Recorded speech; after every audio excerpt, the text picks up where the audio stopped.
Assalamualaikum warahmatullahi wabarakatuh. Jumpa lagi di channel Nabla Education.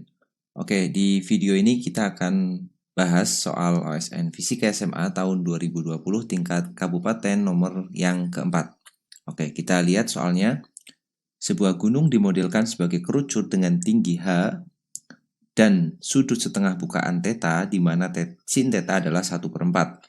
Sebuah lintasan yang mengitari gunung dibuat untuk menghubungkan titik A pada dasar gunung dan titik B pada permukaan gunung, di mana puncak gunung yaitu titik P, titik A, dan titik B berada pada satu garis lurus. Oke ya, di sini ada titik A, kemudian ada titik B, titik A di sini, kemudian ada titik B, dan ada titik puncaknya titik P berada pada satu garis lurus.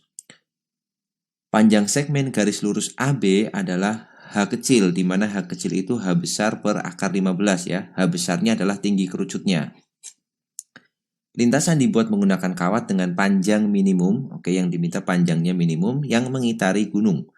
Sebuah partikel yang dapat bergerak bebas tanpa gesekan sepanjang lintasan kawat ditembakkan dari titik A dan bergerak menuju titik B ya. Berarti dia memutari gunung seperti ini.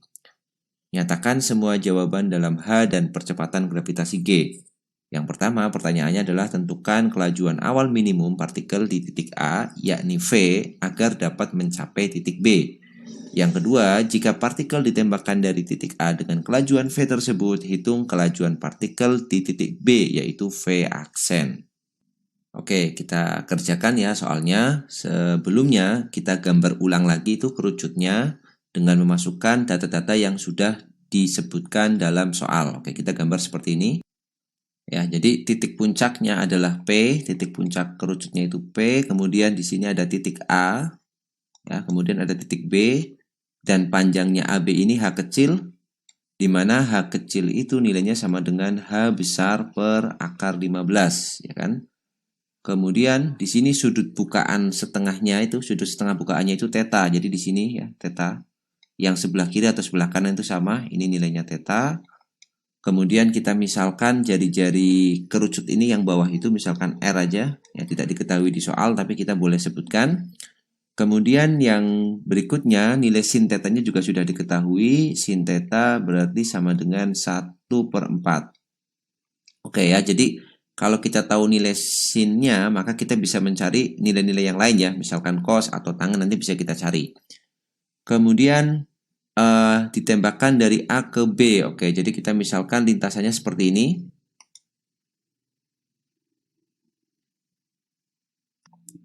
Jadi si benda A ini ditembakkan sepanjang lintasan yang berwarna orange ini ya.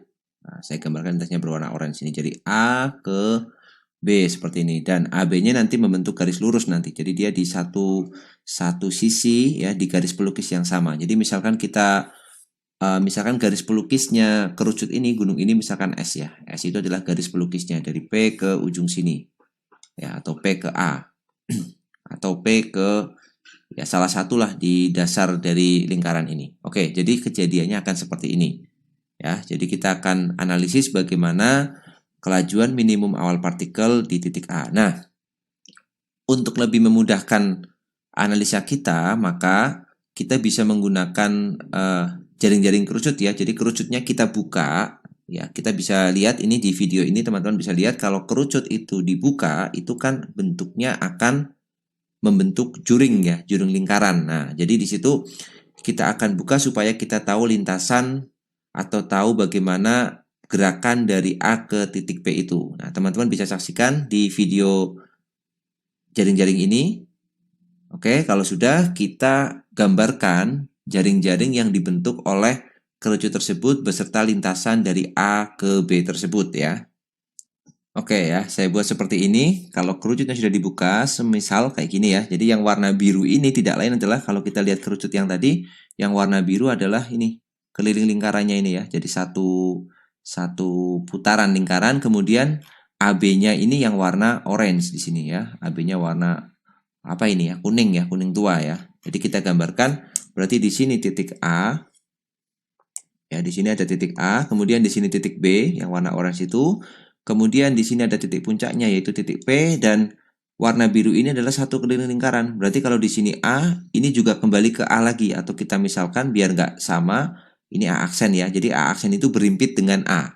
Nah, jadi lintasannya akan seperti ini dan misalkan sudutnya si kerucut ini kalau dibuka ini, ya ini bukan theta ya, ini adalah sudut ruangnya tadi, kita misalkan alfa gini ya. Ini sudut ruang dari kerucutnya. Nah, oke, yang pertama kita bisa mencari panjang garis pelukisnya ini. Garis pelukis PA itu kan S ini ya. Ya, kita bisa mencari nilai PA-nya atau nilai S-nya. Ya, kita bisa gunakan prinsip yang ada pada juring ya. Jadi panjangnya AA aksen, itu panjangnya AA aksen itu kan tidak lain adalah keliling lingkaran 2πr. 2πr. Tadi R-nya ya nggak bisa kita gambar kalau dibuka di sini ya. R-nya jari-jari kerucutnya tadi, jari-jari alasnya di sini R. Oke, kemudian AA aksen ya juga kalau kita melihat juring ini, A aksen juga adalah sudutnya dikalikan dengan jari-jarinya kan, jari-jari juringnya. Jadi A aksen itu tidak lain adalah sudutnya alfa dikalikan dengan jari-jarinya yaitu S atau PA ya, sama dengan 2πr.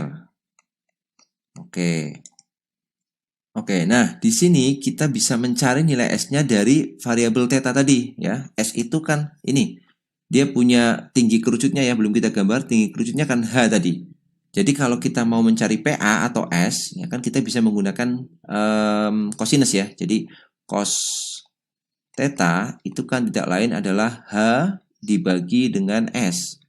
Berarti S-nya itu sama dengan H dibagi dengan cos theta. Nah, cos theta-nya kita belum tahu, tapi kita tahu sin theta-nya. Maka kita otomatis bisa mencari nilai cos-nya dengan menggunakan konstruksi segitiganya ya. Kita buat segitiga untuk theta. Misalkan di sini theta, berarti sin theta 1/4, maka yang depan 1, yang ini 4. Berarti di sini akar 15. Ya, berarti nilai cos theta-nya itu sama dengan akar 15/4. Akar 15/4. Nah, kemudian nilai R-nya juga bisa kita cari dengan menggunakan theta di sini ya. Kalau kita lihat di gambar ini kan sin theta itu sama dengan R per S kan. Berarti kalau kita buat ini sin theta itu sama dengan R per S. Berarti R-nya itu sama dengan S sin theta kan. S sin theta. Nah, S-nya bisa kita pakai H dibagi cos theta ya. Berarti R-nya kita tulis ulang di sini itu H dibagi cos theta dikali sin theta. Atau sama dengan H tangen theta kan. Nah, itu nilai R-nya bisa kita dapatkan dari sini. Nah, sekarang kita tinggal masukkan aja dia ke sini. Ke persamaan yang ada di sini. Berarti alfa dikali dengan S. S-nya adalah apa tadi? S-nya H dibagi cos theta. H dibagi cos theta sama dengan 2pi dikali R-nya adalah H tangen theta. H tan theta. Berarti H-nya boleh kita coret. Kemudian tan itu kan sin per cos ya. Berarti alfa dikali 1/4 cos theta sama dengan 2pi.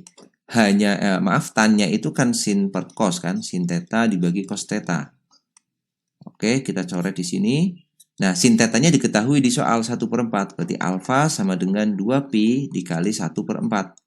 Nah, sama dengan setengah pi. Maka kita bisa tahu dari perhitungan ini bahwa ternyata alfanya itu 90 derajat atau dia tegak lurus nih di sini. Nah, dia di sini tegak lurus ya. Kita sudah tahu segitiga ABP itu nanti adalah segitiga siku-siku di titik P. Oke, itu yang pertama ya.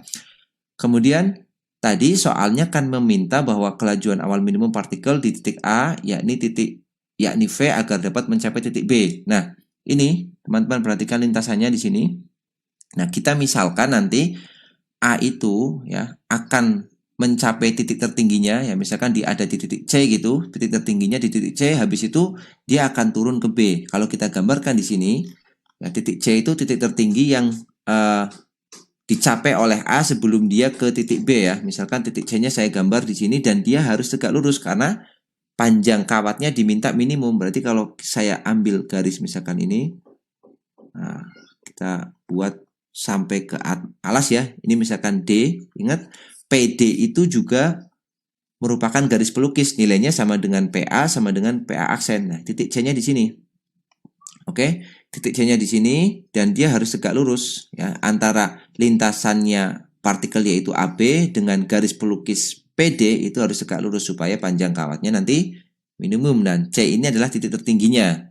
Jadi setelah nyampe titik C dia akan turun ke titik B ya. Jadi gerakannya nanti A ke C itu dia naik, kemudian C ke B dia turun. Ini naik, ini turun. Ya, teman-teman juga bisa melihat di sini. Kalau di sini tegak lurus, ya kan? PB itu kan sisi miring dari segitiga PCB, ya kan? Ini kan sisi miring. Kemudian PC itu kan sisi tegak. Otomatis kita tahu bahwa PB itu pasti nilainya lebih besar daripada PC. PB-nya lebih gede daripada PC karena dia sisi miring. Padahal PA aksen dengan PD itu sama nilainya. Maka dengan hasil ini kita bisa buktikan bahwa panjangnya BA aksen itu pasti kurang dari CD. Ya, BA aksen itu panjangnya titik B ke lingkarannya, alasnya, kemudian CD itu panjang titik tertingginya C ke D, berarti CD-nya kan lebih besar, maka gerakannya dari A ke C dia naik, kemudian karena CD-nya lebih besar daripada BA aksen, dari C ke B dia akan turun ya. Ini akan mudah kita pahami kalau bentuknya dua dimensi seperti ini. Oke, kita sudah dapat gerakannya. Nah, sekarang untuk mencari kecepatannya ya kita tinggal menggunakan hukum kekekalan energi. Karena yang diminta kecepatan minimum berarti kita akan mencari kecepatan yang minimal bisa mengantarkan A sampai ke titik C. Jadi energi kinetik yang ada di A itu nanti akan dirubah menjadi energi potensial di titik tertingginya yaitu titik C. Kenapa? Karena C ke B dia udah turun. Seandainya kecepatannya lebih besar dari itu dia pasti akan sampai ke titik B. Berarti V minimum A atau di soal diminta V itu bisa kita dapatkan dengan hukum kekekalan energi mekanik yaitu setengah mv kuadrat, ya ini VA berarti dia akan diubah menjadi mgHc ya. Kita coret berarti V kuadratnya sama dengan 2GHc. Oke, ini persamaan kita yang pertama. Jadi kita tinggal mencari nilai HC-nya. Oke, kita perhatikan lagi di soal. Nah, misalkan titik C-nya ada di sini gitu ya. Titik C-nya ada di sini gitu. Yang dia naik habis itu dia turun. Maka HC itu apa? HC bisa kita lihat nih, HC itu tingginya dia dari sini ke dasar di sini. Ini HC. Kemudian yang di sini kan nggak tahu kita ya, tapi kita tahu ini theta. Nah, berarti kan HC itu bisa kita cari dengan nih, kalau kita bandingkan dengan ini, tuh HC itu berarti HC berarti ini ya, kita pindahkan dulu ini C, berarti di sini ada D. Oke, kita tulis dulu D-nya ya. Misalkan di sisi sini kan D ini. Karena C dan D itu satu garis, ini CD. Berarti HC sama dengan ini C titik tertingginya, CD cos theta ya, karena di samping dia. Berarti HC sama dengan CD cos theta. Kita bisa tulis di sini. Berarti V kuadratnya itu sama dengan 2G CD cos theta. Oke, ini persamaan yang akan kita cari. Oke, persamaan satunya kita pindah di sini aja. Nah, semua variabel sudah diketahui kecuali nilai CD ya. Kita bisa mencari nilai CD-nya dengan gambar segitiga ini yang ada di sini. Oke, kita perhatikan segitiga APB. Segitiga APB. Segitiga ABB itu kan segitiga siku-siku di P ya. Dengan menggunakan konsep luas kita bisa mencari PC. Oke, berarti luas sama dengan luas gitu ya. Kalau di lihat luasnya berarti luas sama dengan luas. Nah, kok bisa ya? Luas yang pertama kita pakai properti yang di sini. Alasnya kita pakai PB atau tingginya kita pakai PB, alasnya pakai PA. Berarti luas yang pertama adalah setengah dikali dengan PA dikali dengan PB. Ya, alas kali tinggi. Sama dengan luas yang kedua, alasnya kita pakai AB, tingginya kita pakai PC. Berarti setengah dikali alasnya itu AB, tingginya itu PC. Oke, kita bisa coret setengahnya. Berarti kita tinggal punya PA dikali AB, PA dikali PB sama dengan AB dikali PC. PA itu S, ya kan? Dikali PB itu berarti ini, ingat A aksen B itu kan H ini kan? Kalau kita lihat gambarnya ini, kembali ke titik A lagi, A ke B itu kan H. A aksen juga letaknya di sini nih. A aksen juga ada di sini. Berarti A aksen ke titik B itu kan nilainya H kecil. Berarti sudah kita tahu kan nilainya kan? Berarti PB itu berarti kan PA aksen itu S sendiri dikurangi dengan H. Itu kan nilai PB. Sama dengan AB. Nah, kita belum tahu AB, tapi kita tahu PA dan tahu PB. Berarti AB itu kan tidak lain akar dari, ya, karena ini siku-siku, AB sama dengan dia sisi miringnya berarti S kuadrat dikurang dengan, ditambah ya, karena dia siku-siku. Siku-sikunya di P, ditambah dengan PB kuadrat. PB-nya itu S min H kuadrat. Ya, jadi AB itu tidak lain akar dari PA kuadrat atau AP kuadrat. Ya, biar konsisten saya tulis PA aja ditambah dengan PB kuadrat. Dikali dengan PC. PC itu tidak lain adalah PD dikurang dengan CD. Nah, PD dikurang dengan CD. PD itu kan juga garis pelukis dia, S kan? Jadi S dikurang CD. Oke, kita dapat di sini S dikurang CD. Nah, tujuan kita akan mencari CD nih. Oke, kita tinggal masukkan, selesaikan persamaan ini. Oke, kita ganti halaman dulu. Nah, kita selesaikan persamaannya. Berarti kita kalikan yang ruas kiri S kuadrat dikurang SH sama dengan akar dari S kuadrat. Ya, kita buka kurungnya ditambah S kuadrat ditambah H kuadrat dikurang SH dikali dengan S dikurang CD. Berarti kalau kita mau CD-nya, ini kita pindah ke kiri, jadi S kuadrat dikurang SH dibagi dengan akar dari S kuadrat, tambah S kuadrat jadi 2S kuadrat, ditambah H kuadrat dikurang SH, sama dengan S dikurang CD. Atau CD itu sama dengan S minus, ya kita CD-nya pindah di kiri aja nggak apa-apa ya Pak. CD-nya dipindah ke kanan ya, jadi negatif pindah ke sini jadi positif. CD sama dengan S-nya tetap dikurang ini ya, yang pecahan ini dikurang S kuadrat dikurang SH dibagi dengan akar dari 2S kuadrat plus H kuadrat minus SH. Nah, tinggal kita masukkan nilai S dan H-nya tadi. Kita punya nilai S-nya itu sama dengan apa tadi di atas? Nilai S-nya itu adalah H dibagi cos theta. Kemudian nilai H kecilnya H per akar 15 ya. Ini H dibagi cos theta.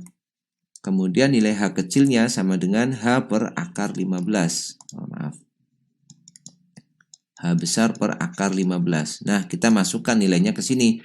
Dengan nilai cos theta tadi, cos theta-nya adalah apa tadi ya? Cos theta-nya itu akar 15 per 4. Oke. Berarti akar 15 per 4. Nilai cos theta sama dengan akar 15 per 4. Kalau kita masukkan di sini, berarti 4-nya naik, berarti 4H per akar 15. Oke, kita tinggal masukkan nilai S dan H-nya. Berarti ini akan sama dengan S-nya berarti 4H per akar 15 ya. 4H per akar 15 dikurang yang atas dulu kita kerjakan. S kuadrat berarti dikuadratkan 16H kuadrat per akar 15 dikuadrat, akarnya hilang, dikurang SH berarti 4H dikali H, 4H kuadrat dibagi dengan akar 15 kali akar 15, 15. Oke, yang bawah berarti akar, pangkat setengah aja nanti ya, ini pangkat setengah. 2S kuadrat, berarti 2S kuadrat nih, 32H kuadrat per 15, 32H kuadrat dibagi 15, ditambah H kuadrat, berarti H kuadrat per 15. Kemudian dikurang SH, dikurang SH, 4H kuadrat per 15 berarti. Oke, sudah kita dapatkan dia pangkat setengah ini yang bawah ini. Oke, kita lanjutkan pekerjaannya di samping aja ya. Ini sama dengan 4H per akar 15, kemudian kita kurangkan dengan 16 dikurangi 14, berarti 12H. 16 dikurangi 4 ya, berarti 12H kuadrat per 15. 12H kuadrat per 15. Kemudian yang bawah ini 32 ditambah 1, itu 33. 33 dikurangi 4. 33 dikurangi 4 berarti ini 2S kuadrat ditambah H kuadrat ya. Berarti kan 32 ditambah H-nya tadi H kuadrat per 15. Oke. Dikurang SH. SH ini 4H. Oke, betul ya? Oke, maaf, ada kesalahan sedikit ya di sini. Ini kan S min H kuadrat kan S kuadrat plus H kuadrat minus 2SH. Nah, ini harusnya ada 2-nya di sini nih. Nah, itu kenapa nggak bisa di akar? Kalau ada 2-nya mungkin bisa ya. Ini 2SH, berarti ini ada 2SH. Ini di sini masih ada 2SH-nya. Oke, minus 2SH. Nah, ini berarti 2 dikalikan ini. Berarti 8 di sini ya. 2SH2 dikali 4 dikali 1. 8 ini mestinya kan. Ini 8H kuadrat. Oke. Nah, ada tidak ketelitian ya dalam menguadratkan tadi. Ini 8. Berarti 32 tambah 1 itu 33. 33 kurangi 8. 25 ya. Nah, 25 kan bisa diakar nanti. Mudah berarti. Berarti di sini akar 25H kuadrat dibagi dengan 15. Nah, itu adalah nilai CD-nya. Tinggal kita rapiin aja tuh. Berarti ini akan sama dengan, ya kita pindah ke kanannya dulu. 4H per akar 15 dikurang, berarti ini 12H kuadrat per 15. Kita langsung balik ini ya, dikali akar 15 dibagi dengan akar 25H kuadrat. Itu kan 5H. Nah, H-nya boleh kita coret 1. Oke, berarti kita tinggal punya nilai CD itu sama dengan 4H per akar 15. Oke, kemudian dikurangi 12H akar 15 dibagi dengan 75. Oke ya, tinggal kita jalankan persamaannya ini biar bisa dijumlahkan. Yang depan saya rasionalkan ya, dikali akar 15 per akar 15. Jadi sama dengan 4H akar 15 per 15 dikurang 12H yang belakang dibiarkan kali 15 per 75. Oke, kita samakan penyebutnya, jadikan 75. Berarti 75 dibagi 15 itu 5. 5 kali 4, 20. 20H dikurang 12H, jadi tinggal 8H. Nah, oke, ini kita dapat CD-nya ya, 8H akar 15 per 75 ya, sudah cukup sederhana di sini, nggak perlu kita sederhanakan lagi. Nah, setelah tahu CD, kita tinggal mencari V-nya. Kan V-nya tadi apa? 2G CD cos theta, kan? Cos theta-nya akar 15 per 4. Berarti VA minimumnya ya bisa kita cari di sini. VA-nya, VA minimum atau ditulis V itu sama dengan V kuadrat ya, tadi. 2G CD cos theta.